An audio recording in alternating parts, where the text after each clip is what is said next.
Hi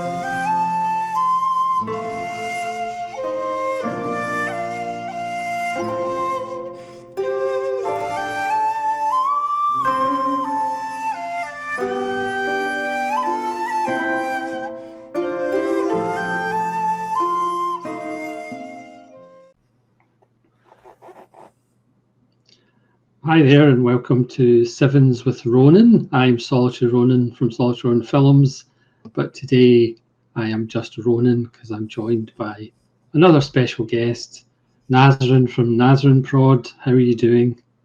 I'm fine. So you're not Community Ronin? No, Community Ronin sounds a bit strange. just plain Ronin. Yes. Yes, don't worry, I'll go back to Solitary Ronin once this is finished. Yeah. So today it's another music one, but it is sort of, well, it is film linked. It's 7 of our favourite soundtracks, strange enough, from films. Yes. And we're just going to alternate them again. This is just, obviously you could do 57 quite easily, but we're just going to stick to 7. Otherwise I'd have to change the name of the show.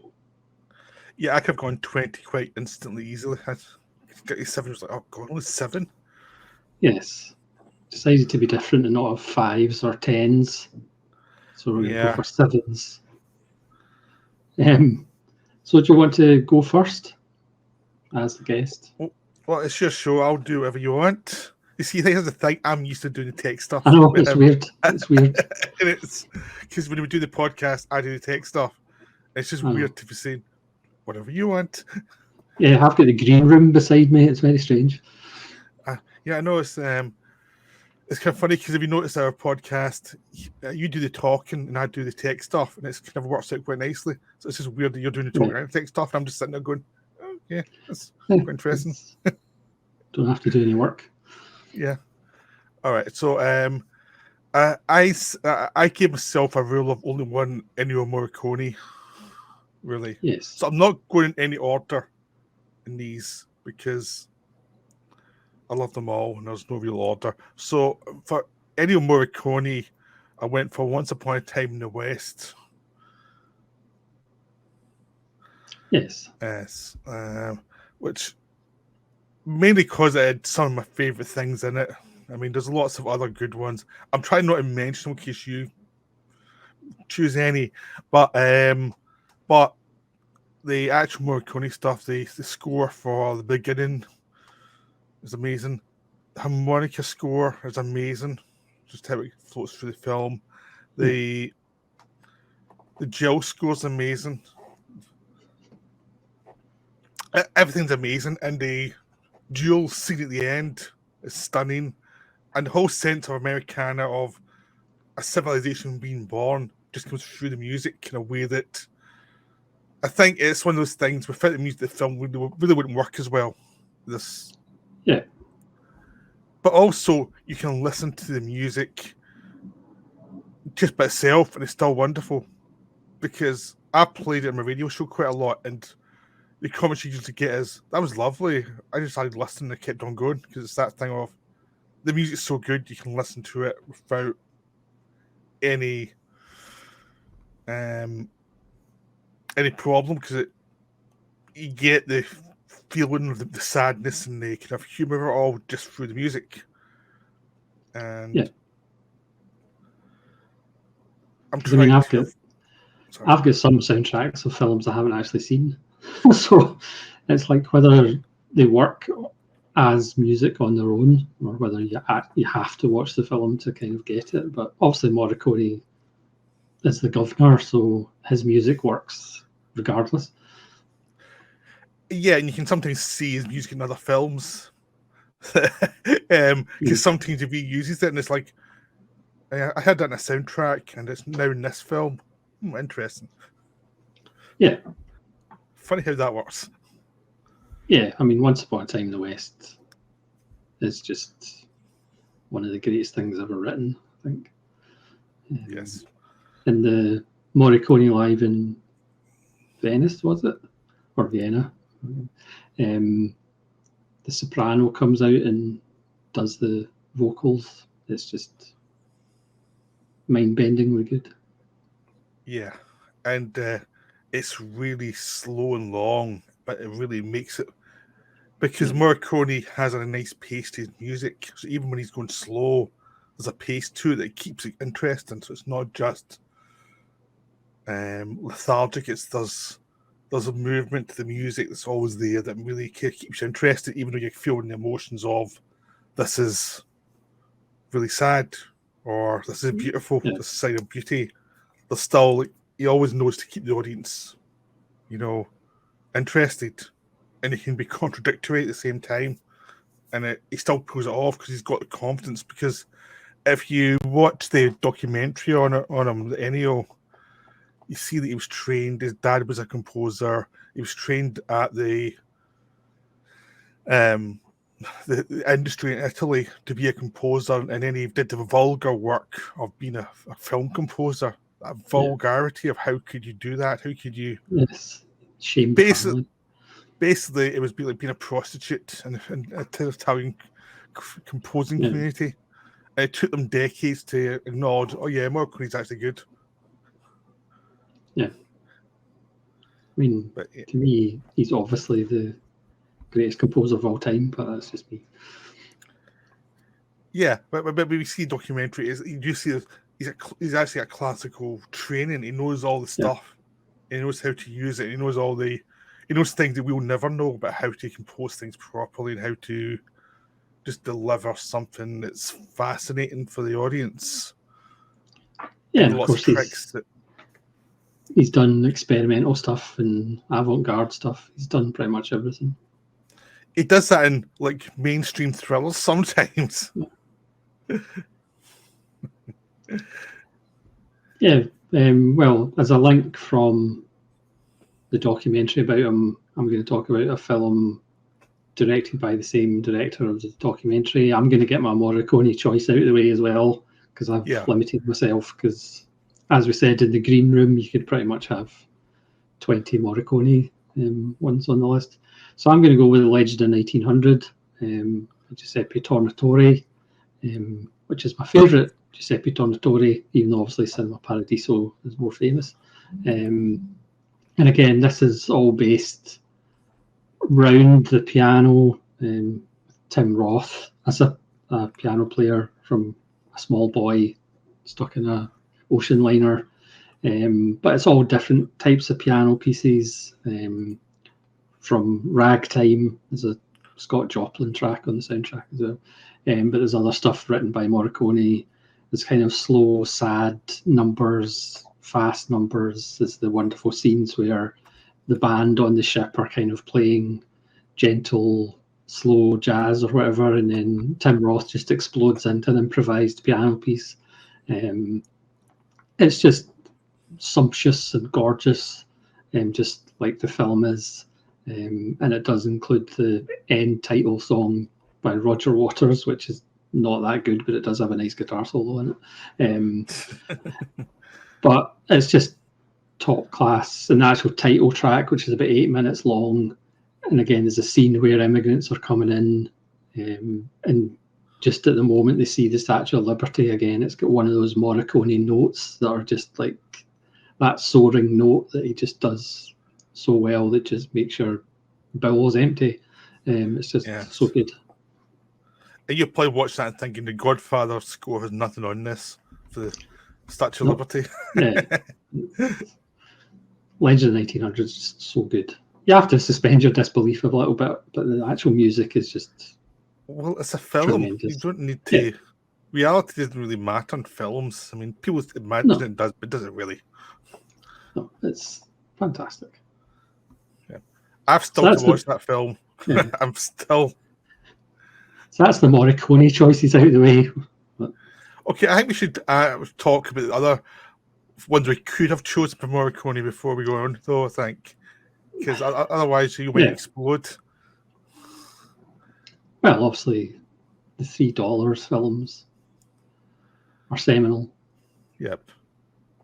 Once Upon a Time in America is seminal.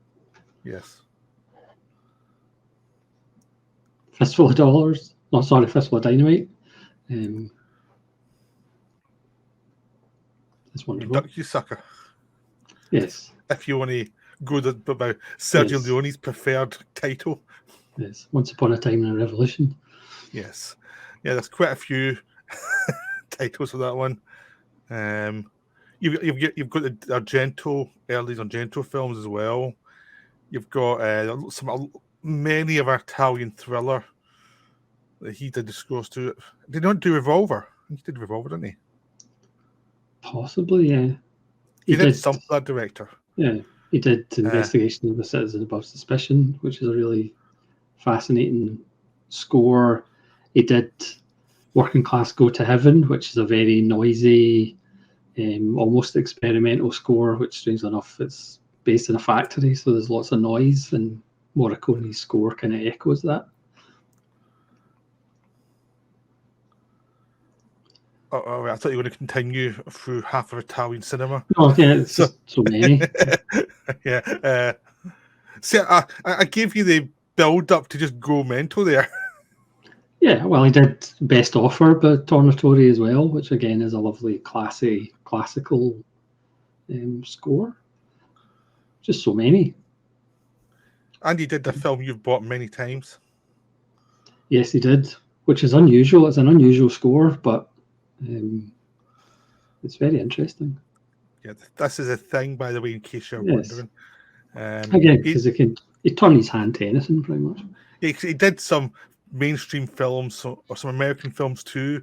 Like he did some really extreme. I mean, I think did not do Days of Heaven. Pretty sure did Days of Heaven, didn't he? I'm not sure. I'm pretty sure he did. But he did do one of my favorite scores of his. That's for an infamous film, which is The Heretic Exorcist 2, which is a really good score. He did. It's a very interesting, weird score. Even if you don't like the film, the score's amazing.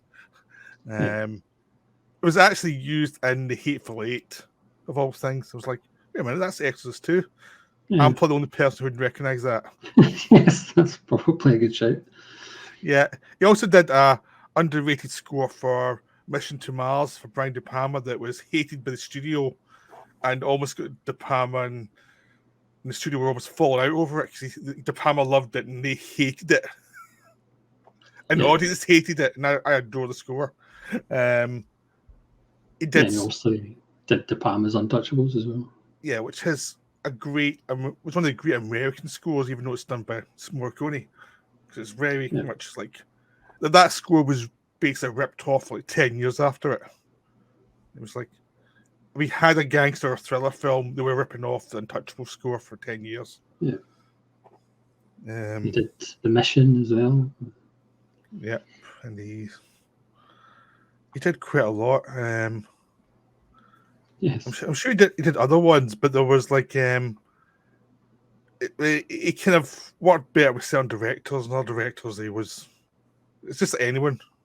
You have some directors you're attuned to, and other directors you're really not. But Morricone, there's so many scores you should go and watch and listen to. There's just so many. And there's always a new collection of Morricone scores out there. Like every 3 weeks is a new one. Yeah, I don't know how many compilations there are, but there's a ton. Yeah. It's so many now, even die-hard Morricone fans is like, I can't buy another one. I can't justify this anymore. This is too much. I've got a fair few. Yeah.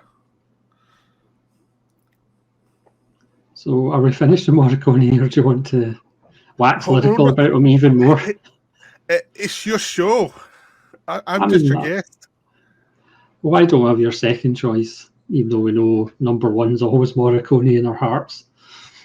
Yeah. I gave you my list, but I'm going to random order. I'm not following the order of the list just to keep it interesting.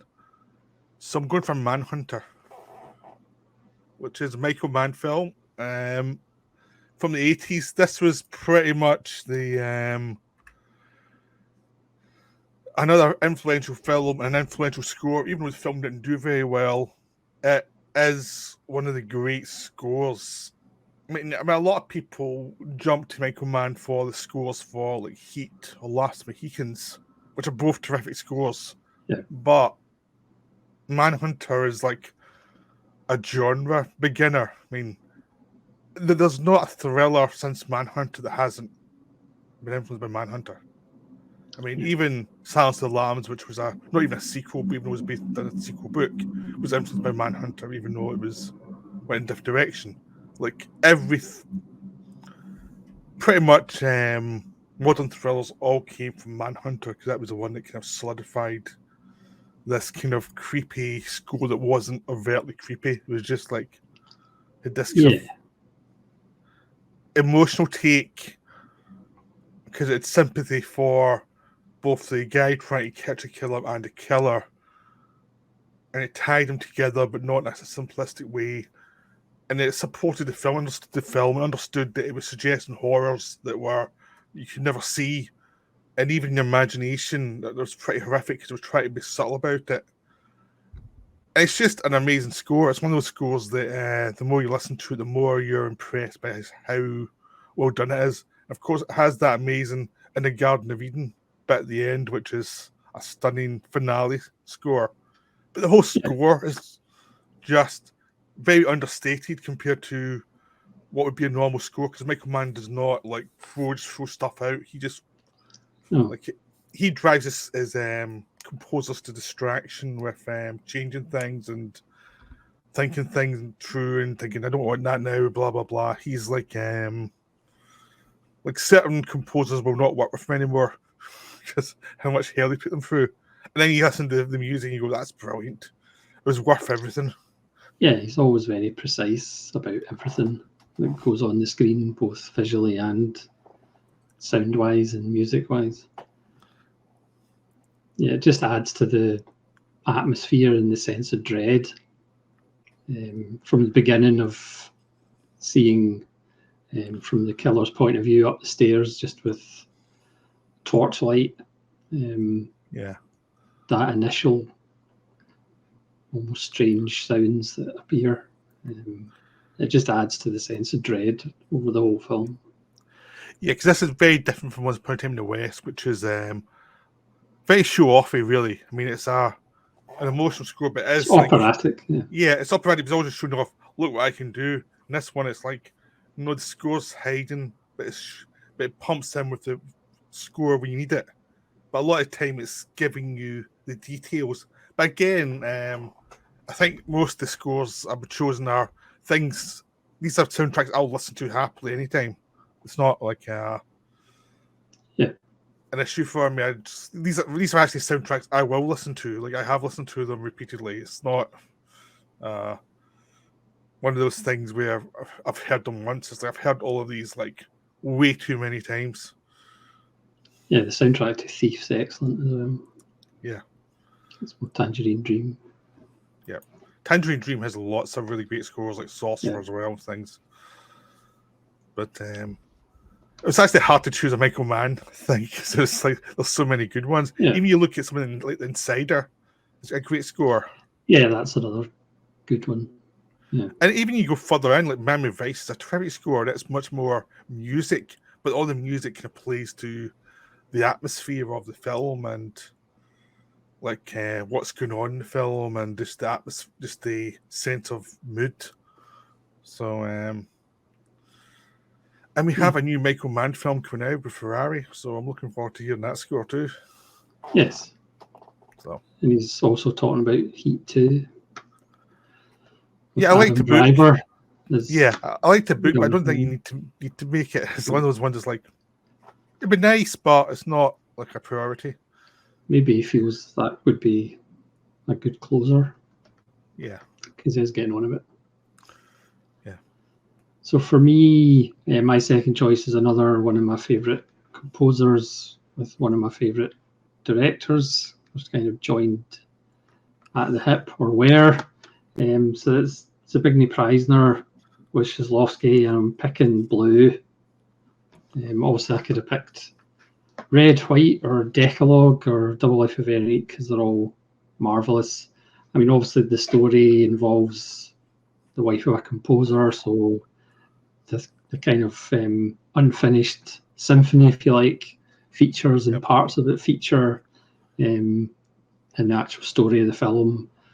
But it's haunting, it's chilling, it's moving. There are little bits of dialogue in the score as well. You don't need to have seen the film to enjoy the album, I don't think. The problem with Preisner scores are they're generally quite short. I think the one for Red's under half an hour, but Blue's quite long as far as an album is concerned, but it's absolutely beautiful. Yeah, when I do my show, I sometimes play some of the 3 colours thing, because each one's short, you can play like 8 tracks or something, and just it's like, wow, it's like half a CD through a slot in your radio show. It's like, cool. I'm sure it confuses the hell out of people when you hear it's like, what the hell am I listening to? Yeah. And then the final song of the unification of Europe, what a laugh. The title of that will happen. Over those final closing images of the film, which are just like so powerful. It's just a perfect mix of image and sound. I think should we title that the incredibly brief reunification of Europe? Yes. For 5 minutes we didn't hate each other. Yeah. Which is pretty good for Europe. Yeah. It's almost a record. Yeah, no. So what's your next choice? Oh, I think so what one so Blue's your favourite.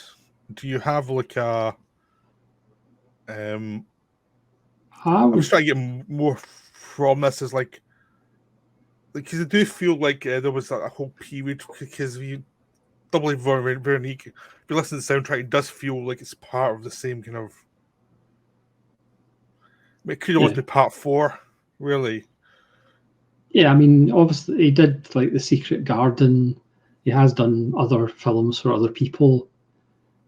Because strange enough, composers don't just finish once a director dies, sadly. But obviously, to me, none of them are as strong as the stuff he did with Shklovsky. Decalogue, which I have, is amazing. That's about 22 tracks or something, but again, it's only about half an hour. I mean, you're right in the sense you almost just lump all of the Shklovsky stuff together that he did, because it is almost like one big universe. And they all have the same kind of feel and tone. Yeah. Do you think directors and the composers should be buried when the director dies in a Viking funeral, and the composers just like the Pharaohs, they should have been. Preisner should have been buried alive with Shklovsky. Instead of some young woman, the old composers also sent out and just started firing words at them. Yeah, I didn't agree to this. It's a job. I mean, Preisner did do. He wrote a. I don't know what you'd call it. It's not quite an opera, but it certainly has vocals in it. Requiem for My Friend for Shklovsky, which is pretty hard to get through. But that's well worth a listen. What's that? It's just quite emotional. Oh, right. We said that. I was like, is it bad? What? No, it's not bad, but it's quite emotional, and the voices are almost like a bunch of Cassandras kind of woeing the end of the world. Yeah. It's not as cheery and upbeat as all the other scores, like Decalogue, which is tremendously upbeat. Yeah. Okay. So what have you got next? All right. Yes. Well, I'll go for a composer and a filmmaker that have been together for a long time. I'm going to go for Naked Lunch from Howard Shore for David Cronenberg. Now, I could have chosen, there's a lot of really great scores for Cronenberg from Howard Shore. I mean, they started together, I think, in Brood. And apart from Dead Zone, where they insisted that Michael Kamen did Dead Zone, it was a good score. Yeah. He's done all of the scores for Cronenberg films, and he adds a lot of humour and a lot of emotion to them. And there's certain films that wouldn't work without the score because they're so integrated into the base of the film. But I think there was a certain period from like The Fly, I think, through Dead Ringers Naked Lunch, but I think we were at the peak as a collaboration. And also, Crash was not as emotional a score, but that was another great score. So there's, but basically after that, they experimented a bit more. The scores a little bit more. So, but my favourites come from the 80s, early 90s, and now the obvious one would be The Fly or Dead Ringers because they're much more emotional now, which were famous. But Naked Lunch is a really great. What's that? Much more orchestral and yes, out to the front rather than a lot of these scores are kind of almost earworms deeper in the mix. Yeah, but I thought Naked Lunch because he brought in a jazz musician, Ornette Coleman, to also work with him, even though he was doing a lot of so he'd have him do freeform stuff as well, and they'd integrate certain things and they'd make it more jaggedy, but he still had emotion come through from what he was doing, so it could be tied to the emotions of the time and because the film was about the authors of the 50s and the emotional turmoil of William Burroughs. And this score, because you're doing a film that's sort of dry, but a writer who's fantasizing all the time, and most of the film takes place inside his head. And most of the locations are metaphors for things. This could be the most dry, academic, emotionally distancing film ever made. And the score doesn't let it be that way. The score actually brings emotion into it and gives you a sense of the actual turmoil, along with the performance and direction, gives us the turmoil of this world, of where it's going and why it's so emotionally close to the bone, in the sense of this is a guy in real pain and he's distant sometimes, but it's hiding from things he can't face. And this is one of the best scores that Sherwood did, because it's much higher. It's much harder to want to do because there was so many barriers to actually make it work. Yeah, I mean the one for Crash is really quite beautiful as well. Yeah, even though it's completely different, obviously. Yes, well, I think they like pushing each other and trying things, really, not just think the same stuff. I mean, again, Shore has done other stuff, but it's generally not as interesting as the stuff of Cronenberg. I mean, a lot of people know him because he did Lord of the Rings. I was actually shocked when I realised that, because, strangely enough, I never paid attention. So. Yeah, obviously he got the job because Peter Jackson was a David Cronenberg fan. Yeah. And it's but yeah, most of the time he hasn't really gone to the mainstream, the same way as other composers have gone from traditional to mainstream films, or indie films to mainstream, but he's kind of kept to the kind of lower budgets, really. Yeah. The thing is, he all came from Canada. I mean, he and Cronenberg came from Canada. He actually worked for Saturday Night Live in the early days as well, and was one of the composers as well. So it was he was working Saturday Night Live and doing David Cronenberg films. That's a very weird juxtaposition. Yes. Yeah. So he's a man of many talents. An interesting mix. Yes. But yeah, so Naked Lunch is one of those ones that I really adore the score, and it's hard to get hold of now, but it is wonderful. Excellent. Well, not that I'm biased, but I'm going to do a score of a film that's coming to Criterion in the new year on 4K, which I'm very excited about. I think I've got an idea who it is. It's John Sayles' Lodestar by Mason Daring, who, if you don't know, was actually a lawyer in his earlier life, and he was the lawyer on early John Sayles films. But he's also a musician, and then he just ended up doing lots of John Sayles scores. And he likes to get local musicians involved and kind of traditional instruments of whatever area or whatever time period the film is set. So this has a lot of kind of Tex-Mex music, lots of Spanish lyrics, but it also has some fun tracks like I Want to Be a Cowboy Sweetheart, which is the closing titles music. But again, it's also got kind of Ry Cooder-esque, just kind of solo guitar, which is used for emphasis in certain places and kind of for irony in certain other places. But it's actually an kind of upbeat score, believe it or not, which I like on this occasion. But it's just a lovely mix of kind of local Tex-Mex flavour with some humour, and there's actually music you can dance to. Not that I would condone any of that nonsense. But Mason Daring's really good. Yeah, it's just you two that no one's watching. Yes. By yourself because you're solitary. Yes. Yes.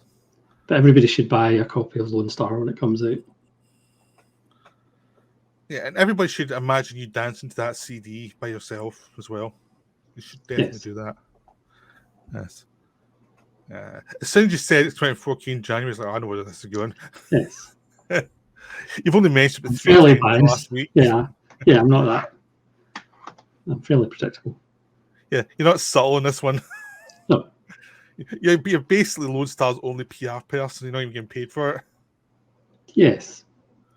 The Mate One score's fantastic as well. Yep. That has some really that's more miserable though, obviously.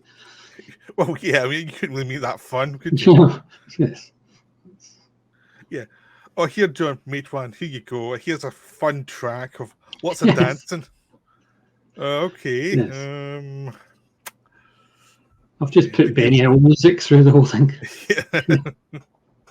Yeah. I mean, Ry Cooder does stuff like that as well for Walter Hill films, like Geronimo and things. So there's some musicians who like using like local music and trying different things with them, but a lot of other films just don't bother. They just do the generic. This is music from that era, kinda. It's what you might have heard on the radio once, and then that's it. Yeah, because we're obviously all familiar with Hollywood films that are in China or Japan, and they always do that stereotypical Chinese or Japanese music, because that tells you, we're in Japan now. Yeah, I call it the Ridley Scott approach. It's like his scores have generically kind of like what each culture has, but it's the most basic version. So if he shoots in like the Middle East, it's get some woman wailing for the first 5 minutes of the film to say, see, we did research. Yes. Okay, I don't believe you, but... Next up, what have you got? Okay, I'll go the Kubrick route this time. I'll go for Barry Lyndon, which is one of my favourite Kubrick films, and it's a film that not a lot of people really warm to. It's one of those ones that it's either you love it or you hate it, I think. I think it's one of those films because it's so paced so carefully, and the score's got a lot to do with it because the score is slow. And at this point, Kubrick was using scores from music of the time and using that to guide his movements through the film and create an atmosphere of that era. Now, since we don't know like what each bit of music was used in that era for, I'm sure if you showed it to someone in that era, if you had a time machine, they'd say that's wrong, they would use it for that. But generally, to give a sense of the era, this soundtrack is phenomenal. It gives a sense of the limitations of the time, the beauty of the time. It's like you get a sense of both what was wonderful at the time and what was horrible at the time. At the same time, you always have a sense of the slow doom of the lead character that things are not going to work out. And it's telling you this quietly without being overpowering, and just give you a sense that things just ain't going well for him. Even when things seem to be going well for him, like it's going to go wrong. This is one of those scores I like to listen to, just like on headphones or something. And I'm sure for some people, it'd be like, why would you listen to that? It's so depressing, but it's like it's so beautiful. It's just so nice to relax to. And it also reminds you that time is fine now, and you probably screwed everything up, and you're probably going to hell or something. You know, something fun like that. Yeah, that's probably a good shout. What, going to hell? Yeah. Yes. Yeah. Yeah. I was thinking, thanks a lot. That's you meant to kind of say that. I'm sure you just go to nothingness. Well, I suppose hell is other people, so that would be worse. Yeah. Again, thank you. Yeah. Well, that's another. I can't actually remember much of it off the top of my head because I don't really watch Barry Lyndon that often. The Enemy. But it is. Enemy. No, but it is a very good film, obviously. But yeah, it's not one you throw out on Friday night. No. You don't do a Barry Lyndon Solaris double bill on a Friday night. So. No.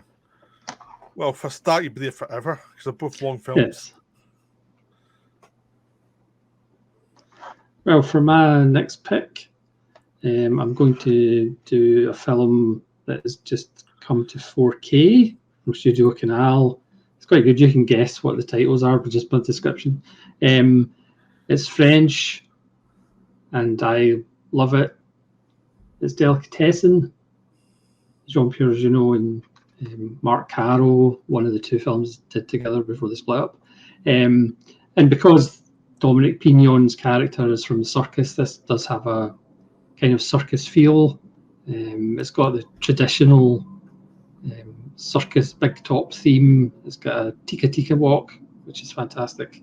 But it also has some melancholy tunes because it is about cannibalism after all. Yeah, fantastic. But it's got great. Yeah, it's got great title music.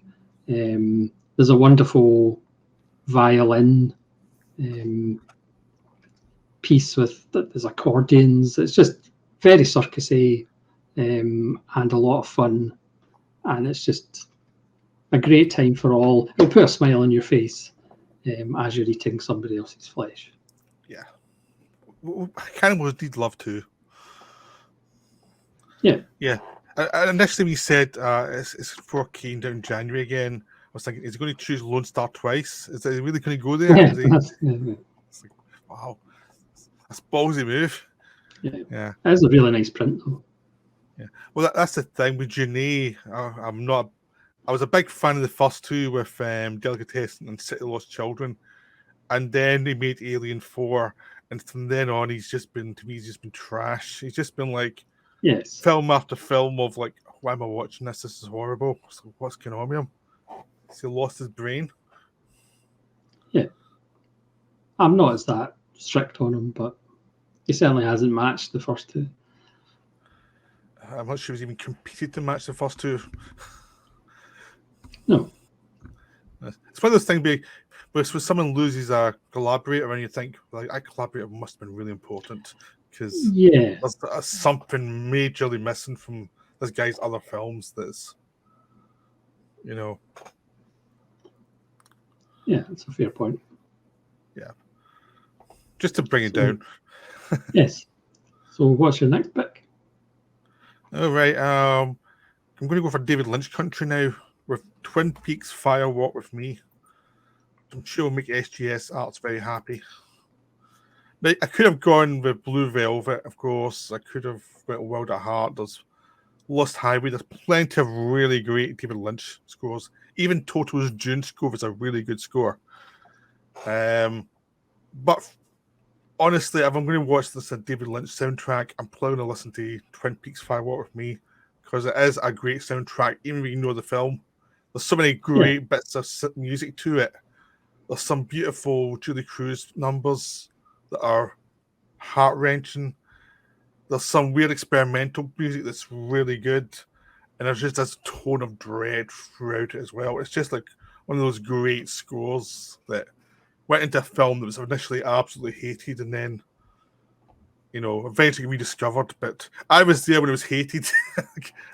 I was the person who was like, saying, this is good. It's like, no, it's not, it's garbage. Yeah, I went to the cinema to see it, and the people around me were completely bemused, and I was loving it. But of course, people were just confused. Yeah, what's wrong with a film about incest with lots of surrealism?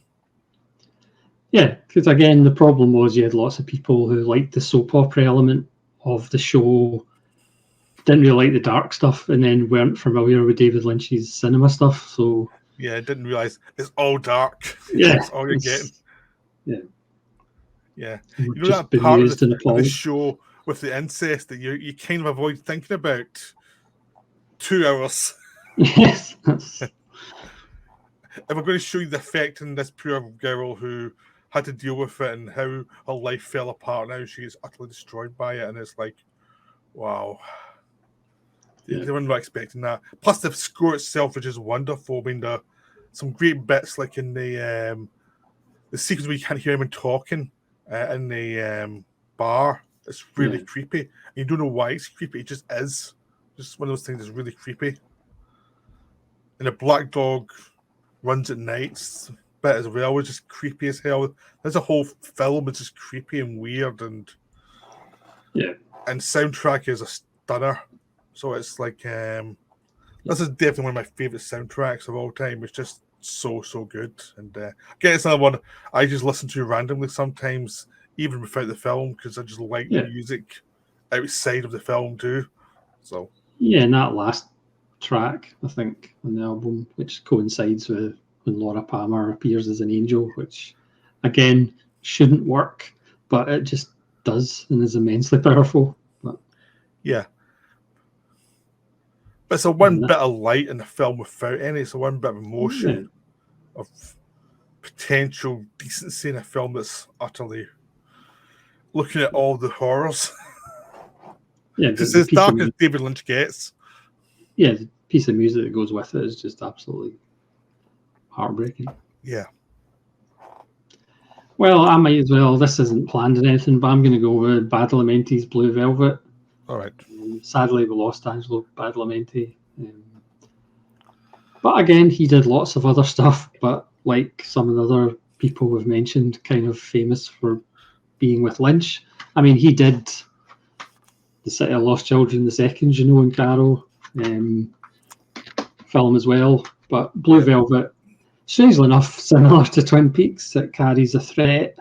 It's got Mysteries of Love with Julie Cruz, but it does have Love Letters, a wonderful song from the 50s that has been twisted by David Lynch forever.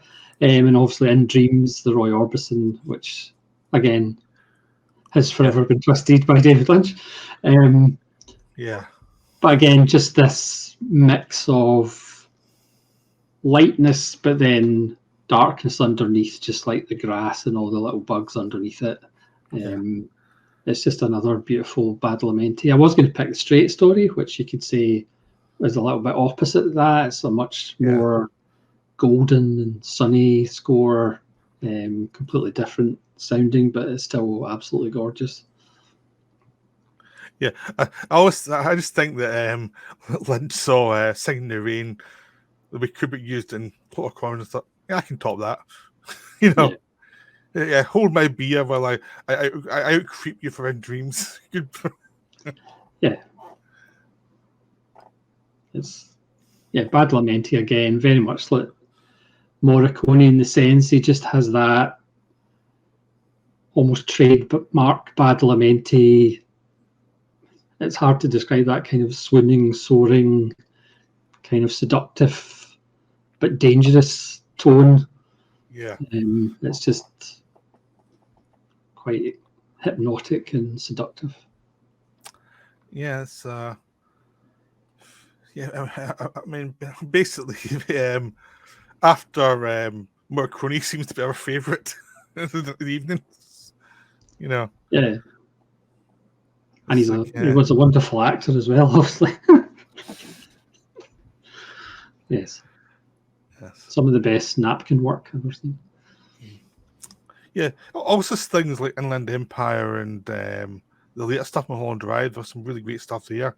And some of the stuff in Twin Peaks Return is awesome. It's just so good. Yeah. It's just like creepy as hell without you knowing why it's creepy. Yeah. So what's your next choice? Next choice is very different from all this, Badalamenti stuff. It's Until the End of the World, which is a film that does not get much love. And I think that's a shame to start with. Also, it's an amazing soundtrack that was actually... The film was not a hit, but the soundtrack was, because the soundtrack was so influential. because Wim Wenders was making a sci-fi movie in the early 90s, and because he wanted, it was taking place a decade ahead from where he was filming it, and because it wasn't that far ahead, but there was going to be some things that were a bit more futuristic. He decided he's going to actually use music as a way to make it feel futuristic rather than lots of production design. So everything would be roughly the same, but a few bits of technology. But the music would be further down the line, really. So he asked all these composers, like, what do you think music will sound like in 10 years? Of course, music did not sound like anything like that in 10 years because they were hoping it would get better, and it really got so much worse. Yes. One thing they didn't actually think of, it was going to get bland and horrible and be boy bands. They were thinking it's going to be transcendental, and so you had Nick Cave and all these other composers doing some amazing work. So you had Julie Cruz in there, you had just anybody, Elvis Costello, and you had some tracks that would continue through the years to be massive tracks, all for the Thank You for the Days, and was in it, and there was what was the one, Calling on Angel, and there was just so many great songs that came from this soundtrack. And the soundtrack's still great to listen to, and just like the film itself is very underrated, especially the longer version, which is really good. Yeah, I still haven't seen it.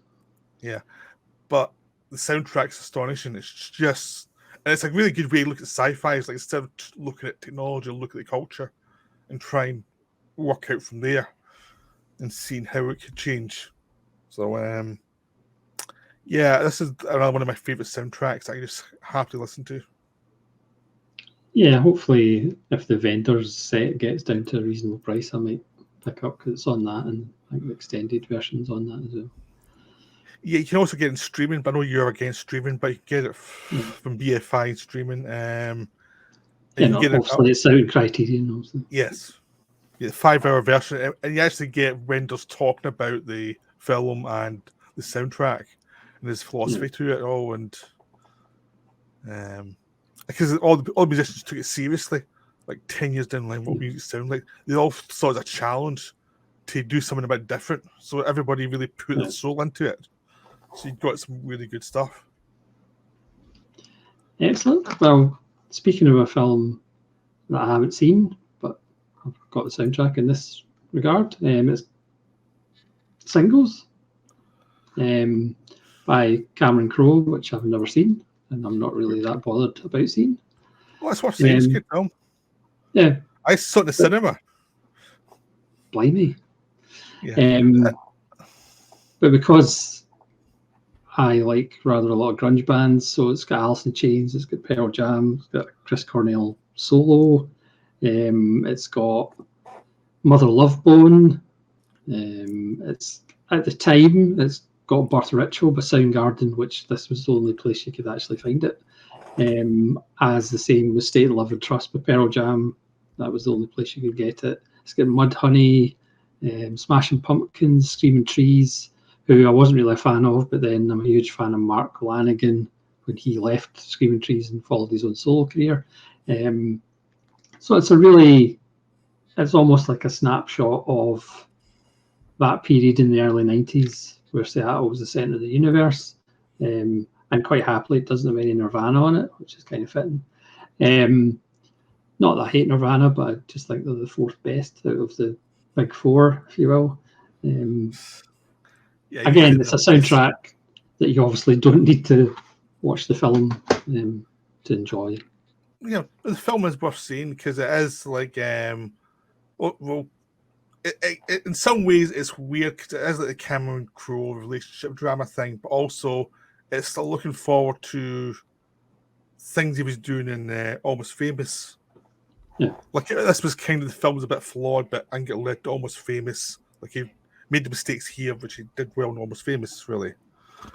But it is what you can probably give it £1 or somewhere, but it is worth seeing because it's a nice little film. It's not like the most amazing film, but there is some nice elements to it. Yeah, and obviously it contains cameos from lots of members of those bands. So. Yep, and Tim Burton in a multiple cameo as well. Oh, blimey, that's sold. Yeah, I'll have to pick one up tonight. He plays the director of crappy music videos. So that must have been a stretch for him then. Well, it was before he did any music videos. He just thought it was funny an idea. He's thought, yeah, I'll go and do that. I think he was doing Batman Returns at the time. He just like, yeah, that's quite funny. I'll do that. But yeah, no, it's a really good film. But Cameron Crowe soundtracks tend to be really good because he loves music. Yeah. I mean, even films that are not a good film, you listen to the soundtrack and go, oh, that's like a really good soundtrack. Yeah. And strange enough, the soundtrack to Almost Famous is fantastic as well. Yeah. It's almost, if you want to dip your toe into what they called grunge, it's actually quite a good best of album as well to do, just to get a taste. So, yeah, I think that's another film that the soundtrack was actually more popular than the actual film. It was like the soundtrack sold, the film didn't. Well, the film actually sold later. I think it's one of those things that went to video and then it sold. Because I was a student when it came out and I saw it in the local film society thing. It just was like it was free. Yeah, there you go. Yeah. What's up next from your list? My final one for my list is I thought I'd need something that was very kind of popular and mainstream film, but of course, because of that, I thought I'll choose a film that absolutely tanked. Was meant to be a big mainstream film, which is 13th Warrior, John McTiernan film, which is a terrific score by Jerry Goldsmith. And the funny thing about this film is it was not a score chosen by the director. There was another score in the film that was chucked, and Michael Crichton brought in Jerry Goldsmith to do the score. And it's an amazing score, and it was like, it's very strange that it wasn't even the director's choice. Because if you watch the film, it feels so into what the film is. There's so many great moments in the film that the score just builds up and lifts up. Now, if you don't know the film, it's a bit the Beowulf legend was done as if what would happen that would create the legend of Beowulf. So you do have a Beowulf, so you have the equivalent of the dragon, and you have the equivalent of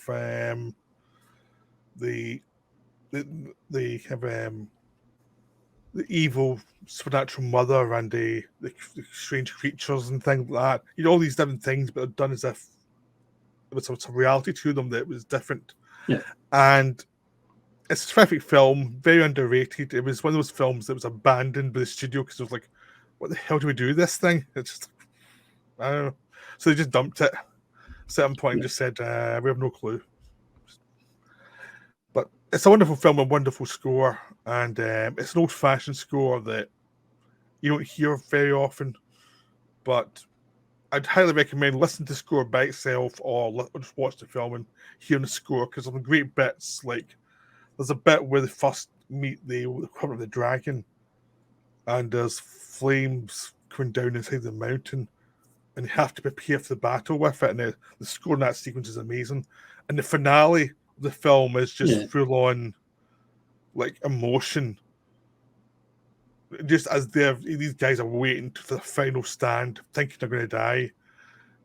And there's also great bits where they're going through this mountain area where they have to go very quiet, and there's some nice music there as well. So there's tons of terrific stuff there. Yeah.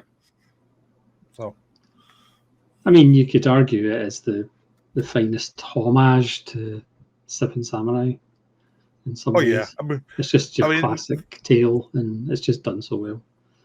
Yeah. I mean, this film loves Seven Samurai. There's so many references. It's like, it's like McTiernan basically used hundreds of, like, tens of millions of Disney's money to make a homage to Kurosawa, pretty much. Yeah.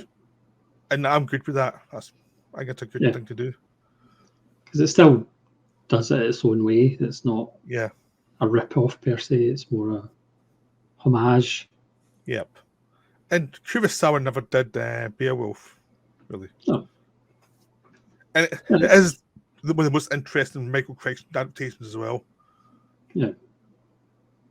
And it's Antonio Banderas' finest work, possibly. Outside of Femme Fatale. Certainly in America. Yeah.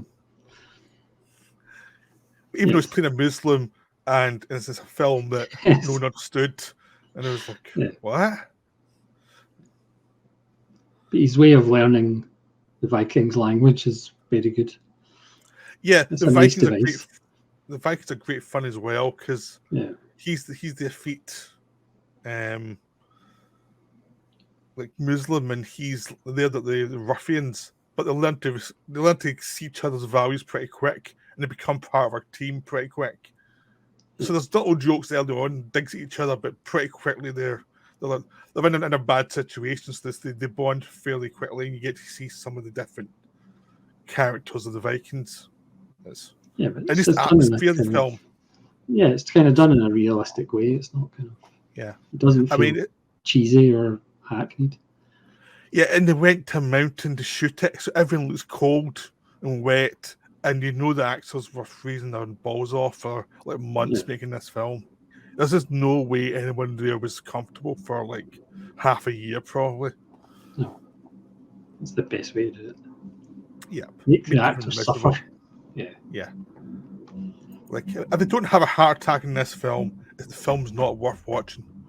That's the motto of filmmaking. Absolutely. Well, for my final choice, I mean, I do have a pile of honourable mentions of the one I get my hands on. But for my final choice, again, another composer that did a lot of work with one director, even though he did some other stuff as well. It's Michael Dana and Atom and this is the Juster. But this also has music from Speaking Parts and Family Viewing. So it's the three. Again, Dana's kind of a little bit like Badalamenti in the fact he does have that kind of seductive. I mean, he did Exotica, and that's obviously based around a strip club, so it has a much more kind of seductive flow to it. But again, there's a kind of it's hard to describe. It's kind of Badalamenti-ish, but a little bit more, I don't want to say ethnic, but I just said ethnic, as far as, you know, Agoyans from Armenia originally, so there's much more kind of woodwind and stuff like that, and pipes, not bagpipes, obviously, more woodwind, but again, it's just that seductive, hypnotic, again, melancholy, because most of Agoyan's first half of his career anyway, it has a kind of melancholy, especially the Juster, which is kind of mysterious, and what people's what people are actually about and what they are underneath, and compared to what they're projecting to the outside world.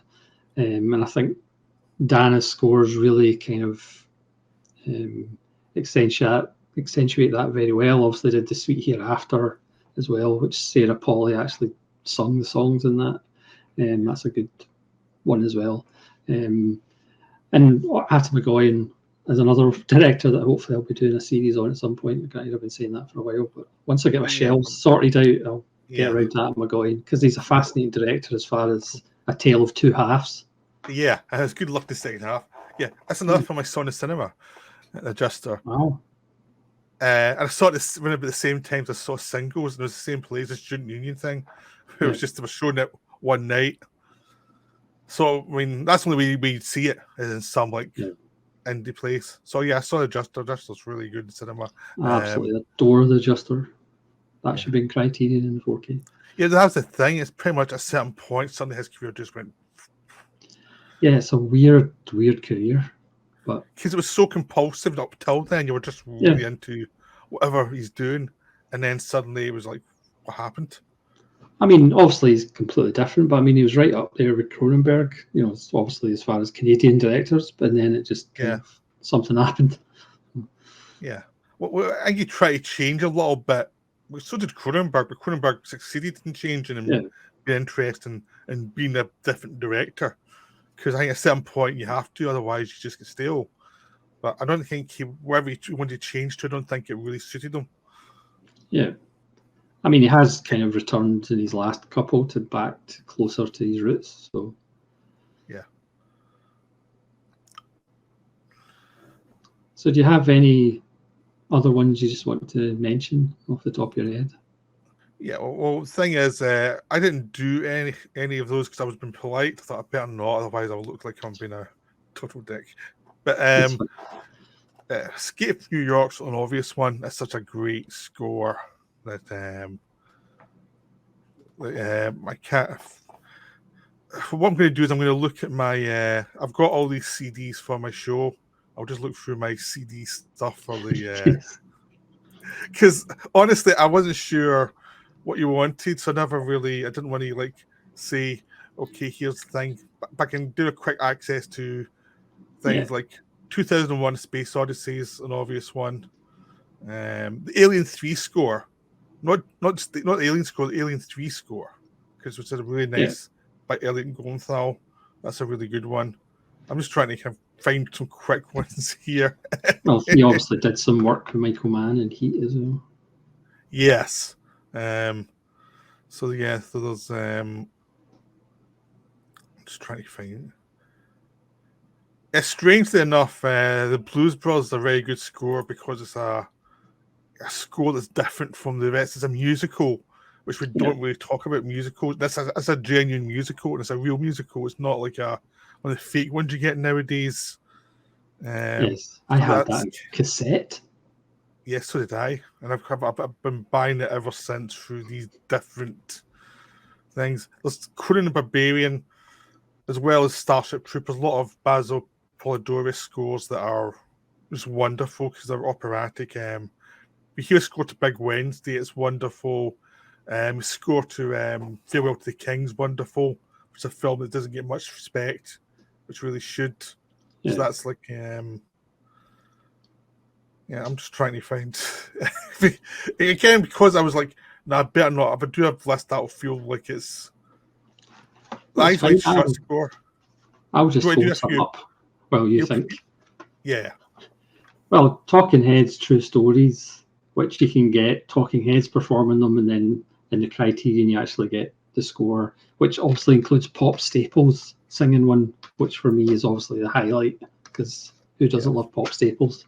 The Baraka score, which I suppose you could be patronising and say this is world music, but it is beautiful. The Thin Red Line score,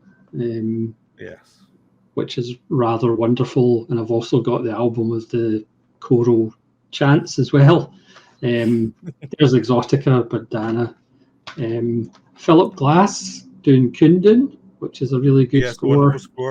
From Scorsese, because Scorsese does care about his music as well, sometimes a little bit too much. Frank, one of my favourite films of all time. This is just so good about the filmmaking process. Highlights include Secure the Galactic Perimeter and Lighthouse Keeper, and also the music's shit. And Frank's most likeable song, of course, is a wonderful. Bugsy Malone with Paul Williams. He also did The Phantom of the Paradise, which that was when I was going to arguably better. Yeah. The last song in Phantom of the Paradise, the closing title music, I think is arguably the best closing title song of all time. But, wasn't even meant to be closing title song. It was meant to be something in the film. They cut the sequence out and put it there instead. Do you have any more before I finish off with a couple? All right, I've built Pat Garrett and Billy the Kid is one that I adore. It's it's just a beautiful soundtrack, and I just can never get enough of it. There's Miami Vice score. I mentioned it earlier on. It is really wonderful. It's got like some just beautiful things. Life Force. Henry Mancini Life Force. I adore that score. It is utterly cheesy, but it's also just wonderful. It is beautiful. I could happily listen to that score at any time. And there's Inferno, the Dario Argento film. Inferno has got a wonderful score, but atmospheric that I really like. It's just one of those things that you have the Hellraiser score, which Hellraiser's coming out and on 4K, so let's get a beautiful score. lots of old Hammer scores I really like, and lots of Godzilla scores I think are great fun. You know, that people don't bring up, but they actually are fun scores.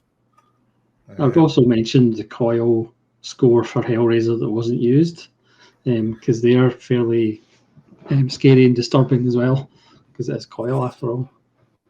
Yep. Do I do a few more? I'm now looking again. I'll just do one to annoy you. The Lost Boys score. Oh, you with the crying little sister. How can you not weep like a small child at that? People Are Strange. Don't Let the Sun Go Down on Me. I mean, that's a classic. Lost in the Shadows. I Still Believe, which is bloody awful. But I mean, The Lost Boys. I used to have that in cassette, and I upgraded to CD. Okay, I've got one. Speed Racer soundtrack. I adore Speed Racer soundtrack. I adore Speed Racer. There's also Spinal Tap, which is a soundtrack. Yes, of course, yeah. Yep. So well, I'll finish with a couple of bangers. The Russ Meyer soundtracks. This is Lorna, Vixen, and Faster Pussycat Kill Kill. Obviously, I can't show you the inside booklets. And that's up. Beneath the Valleys, Ultra Vixens and Super Vixens, which you do get dialogue from the films as well, mixed in with a wonderful time capsule of that period of Americana. Okay, I've got Fast and Furious Tokyo Drift, which actually is a very good soundtrack. There's a lot of Japanese stuff in it. It's like lots of weird sort of Japanese pop stuff. It's the best Fast and Furious soundtrack of the whole series because it's so weird, and it's like they obviously just went to town and released these Japanese tunes. Yes. And for me, it's actually much more fun than the Japanese stuff in Kill Bill. This one's a much more enjoyable, ridiculous thing. Yeah. Generally, Wes Anderson scores tends to have a lot of fun. There's a good soundtrack to the Lethal Killers remake, which no one likes the film, but they did a lot of stuff in the South. Until they didn't know by the way out there, and that's actually a good soundtrack. There's lots of really good things in that track. You know, it's got some really nice bits of music that I don't think people appreciate because the film is not appreciated much. Yeah, but sometimes the film is hated. Yeah, can have some good stuff in there. Yeah. So, but yeah, a lot of Terrence Malick stuff. I adore the soundtracks too. They've got lots of really cool stuff. Velvet Goldmine, which I did a video on, got some really good stuff in the soundtrack. You know, I think I've kind of gone through everything in my potential here. Yeah, if in doubt, stick on some Morricone. Yes, it's it's there's lots. I mean, there's tons, but we're forgotten. They'll say you forgot this, you forgot that. Oh my God, what's your problem? You know, especially that Chris Moran guy. He'll definitely be in the comments saying, "Oh, why did you forget this?" Yes, I mean there's only a limited amount of time in the universe. The universe will end. So, and with that bombshell, thanks very much for watching another episode of Sevens with Ronin. No idea how many there'll be. Thank you very much for coming on. It's been a pleasure as always. Thank you for having me on. That's perfectly all right. Maybe have you on again sometime. And please let me know in the comments below what your favourite 7 film soundtracks are, not 5 or 10, but it has to be 7. And hopefully you'll join me and another special guest for episode 4. So this is Solitary Ronin from Solitary Ronin Films saying farewell. And thank you, Nazarinprod. Thank you.